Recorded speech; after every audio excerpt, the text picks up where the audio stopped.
Hey there. Guess what?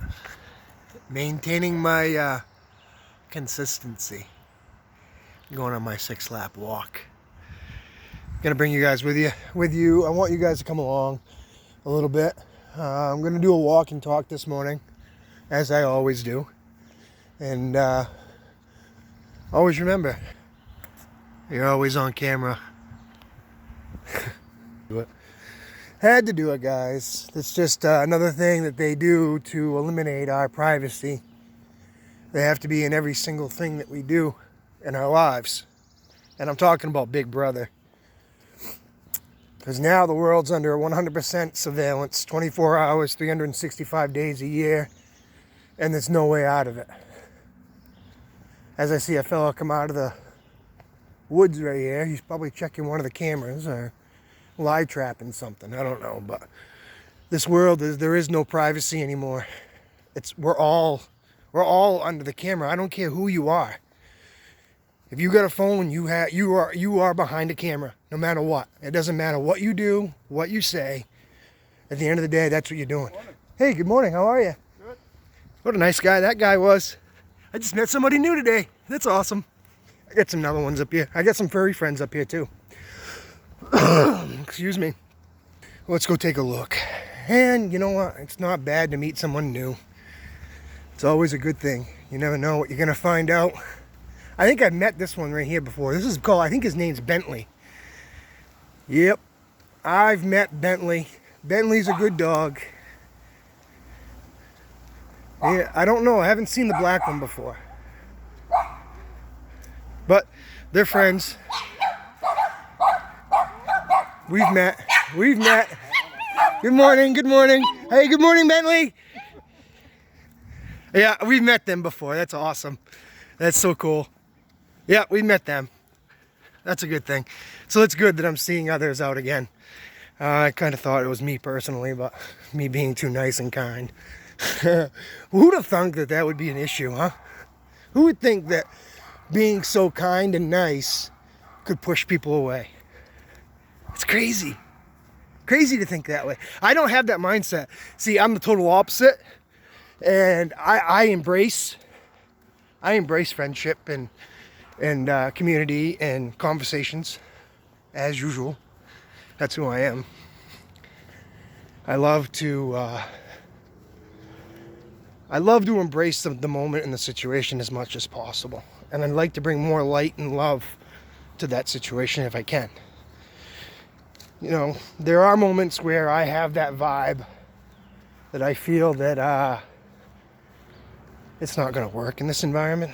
So I try to be consciously aware of and in tune where I am and who I'm talking to. Because back there, I'll just be honest with you, the guy in the yellow coat, you could tell that he wasn't very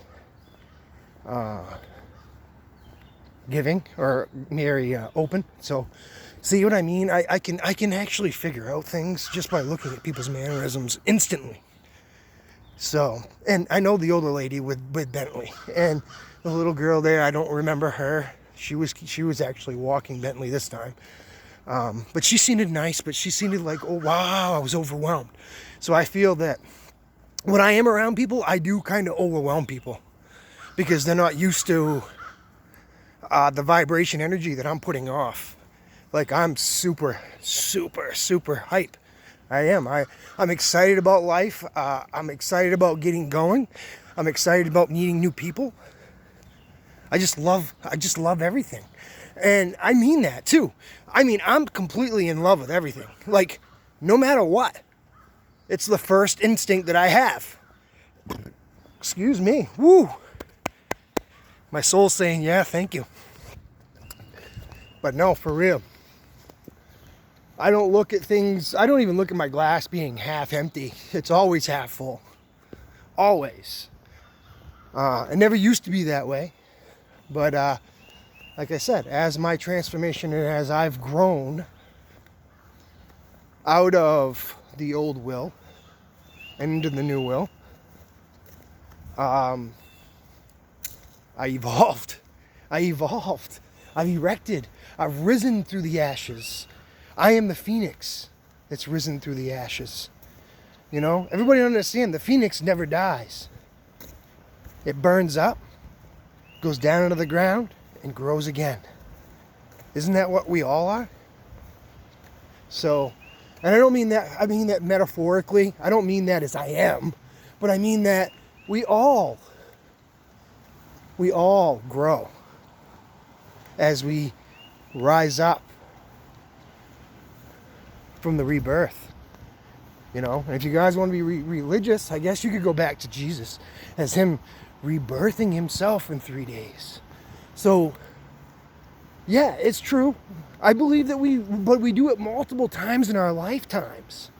It's not just that one rebirth or the one time you get saved or anything like that. No, I feel in my life personally, every 5 to 7 years, I go through a transition stage in my life of growth, and it's whether I perceive it or not. So hear me out. This is going to be a long video. So what I mean by that is every 5 to 7 years, I'm going through a growth, and then I come to a judgment, I guess, as you want to call it, and say, well, how am I doing on this to this point? And, you know, from this point on, the last 5 years have been pretty shitty, but I don't know. I shouldn't say that because it really wasn't. I had to go through what I had to go through, if that makes sense. I had to go through every single thing in my life and the stages in my life to be where I am right now. Does that make sense? I know it sucks to hear that from anybody, because if you're going through the same thing and you're like, fuck, I don't deserve this, you don't. But guess what? You have to go through it. It makes you stronger, for one. And for two, you can get through anything. It's only you that's going to give up. That's the thing. You can't have that desire to give up. You got to say, look, man, yeah, it's crappy. It's real crappy. But find people that can support you. Go towards the people that are gonna support you and love you in a positive way. Look for the positive mannerisms. Don't go.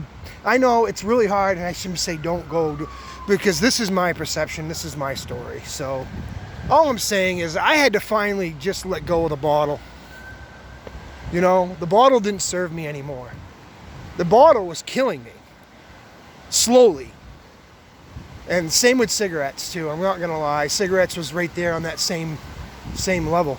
And it's amazing, dude. A lot of people that I've met cannot believe that I quit both of those about the same time. But I'll tell you, you have to do it. If you don't quit if you quit just one or the other, you're gonna still have the habit, and eventually you're gonna go back to both of them. I've done it many hundreds of thousands of times. So I finally had to come to the realization that I had to cut both of those things out of my life. And you know another thing I had to cut out? Coffee. Coffee was the the third thing. And I thought, I quit both the other things, and I was still drinking coffee. It didn't work, man. I was still getting the cigarette cravings. I wanted a cigarette every time I had a coffee. It was the same thing with a beer. If I had a beer, I wanted to have a cigarette. So they all go hand in hand. So I had to release all three of those things. And man, that was probably the hardest thing. This last year was probably the hardest tribulation and trials that I've had to experience myself. I had no help.